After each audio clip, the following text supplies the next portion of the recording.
We got more talk about Avatar 2, Tori. Okay. Sorry. Here we go. Avatar 2 and its director James Cameron are being criticized of cultural appropriation by some indigenous people. So the film centers around the fictional Na'vi people who are aliens, but one Native American artist says the film's character and story of colonialism borrow heavily from indigenous cultures and feature a largely white cast. Now on Twitter, she asked her followers to boycott the film, saying indigenous cultures were appropriated in a harmful manner to satisfy some white man's savior complex.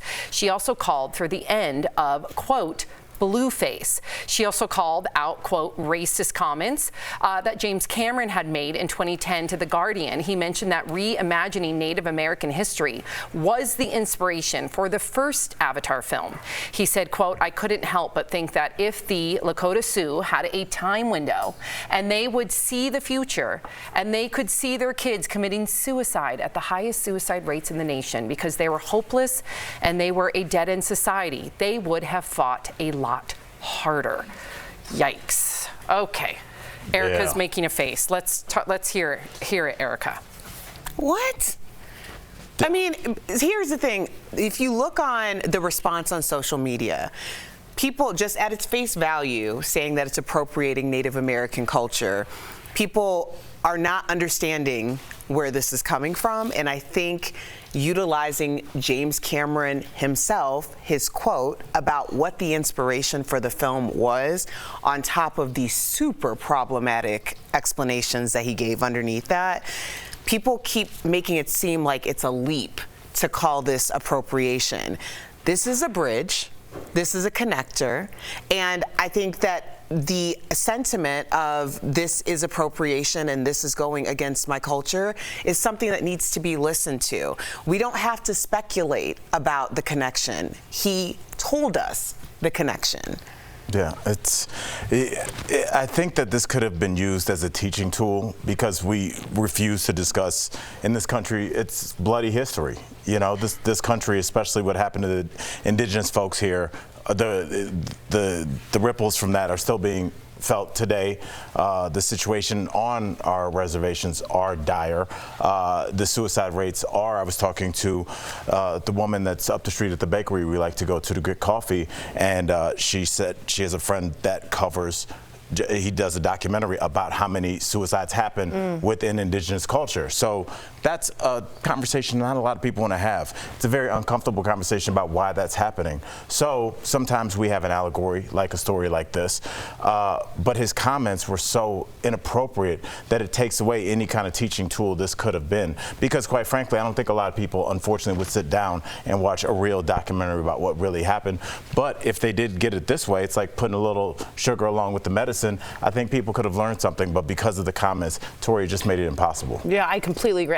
The whole blue face, that whole thing, like, I don't really feel that. I think that was really manufactured about this white savior complex until I saw what he said. And it's just, as Erica said, it is not difficult to then, if he hadn't have said that, I would have said this is kind of all nothing. But because he said that, there's some truth to this, and it's uncomfortable. Did he say, and I'm just trying to talk this out because I agree with every single one of you, but again, you know, Pandora, where the original Avatar took place, is a made-up alien planet, not in America, without our history.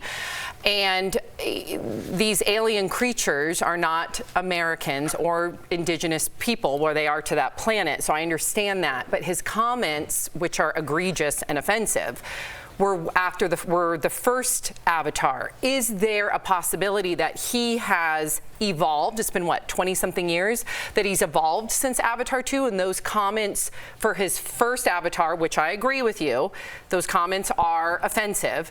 But perhaps over the 20-25 year period, has he evolved and it doesn't represent who he is today? I would think so. I would think you'd need to see some people who are 12 indigenous. years ago. That's a big difference. 12 years ago isn't that long ago. Right, but if that's true, let's say he did evolve, which I love you for saying that and looking on the bright side, we would have seen indigenous people playing some of these characters. We would have seen a consultant. We would have seen... Maybe there are, though. Maybe we don't know. True. I just want to make sure we're... The majority, though, are white that are playing it. Again, that wouldn't have bothered me had he not said We also need to be be careful. This is not just strictly an American story. Yes. It's a global world story. history This is global. one culture being dominated this is by all another. Yes. Yes.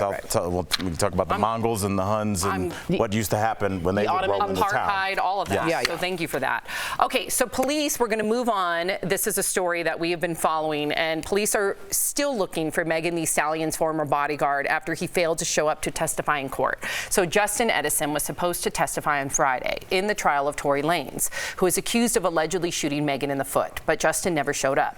Now, Megan's lawyer claims prosecutors are investigating whether any witness intimidation is going on. Justin's last Instagram post was from a few weeks ago in Qatar, where he said he was working as personal security for some clients during the World Cup. He is one of the key witnesses in this case because prosecutors say Megan's former friend sent a text to Justin on the night she was shot that said, quote unquote, help, followed by Tory shot Meg 911. Erica's shaking her head. Yes, she is. What's up? Well, it's all of these key witnesses that the one who texted him, Kelsey, apparently has developed some sense of amnesia on the stand and can't remember anything about that night, to the point that her testimony had to be read in court.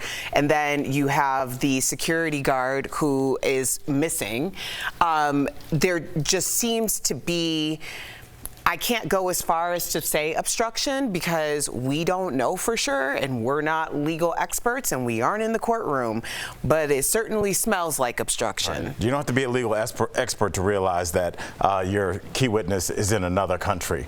This really gave me Jussie Smollett vibes when you start talking about, remember the two Nigerian brothers that did the alleged attack and then got on a flight to Nigeria.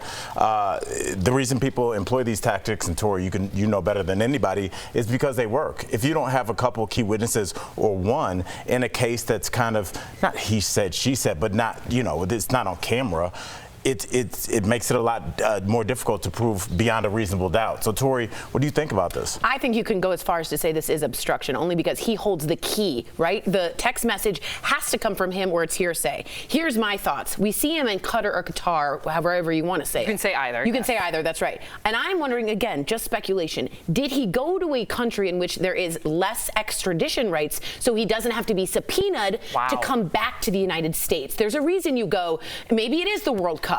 But there's certain things where people go. World Cup's over. Yeah, right? Like there's certain things, if we can't find him, was that an out for him so he can't be recalled by the American justice system? That's just a speculation. Also, go ahead. No. Well, I do think that this is very important too. We're talking about the X's and O's of this criminal case. But regardless of what the outcome is in this case, it does not change Megan Thee Stallion being the victim of this crime. You can do all the mental and verbal gymnastics that you'd like to in order to say why you're so against her for whatever reason, but all the algebra in the world is not going to 1 + 1 = Megan being anything other than the victim. So I guess we can talk about the case, we can talk about, the legalese, and I'm very impressed by how many people are legal experts on this case on Twitter. I mean, it is like amazing. I didn't know we had this many lawyers in the world. Took the bar. It's crazy, and I love that for you. But also, even if you were a legal expert, there's also an empathy situation in this. And I get that you have your feelings, but the feeling can't be that Megan isn't the victim. And that she's period, point blank. Yeah, and that she's not on trial. I thought that was important to say she's not on trial.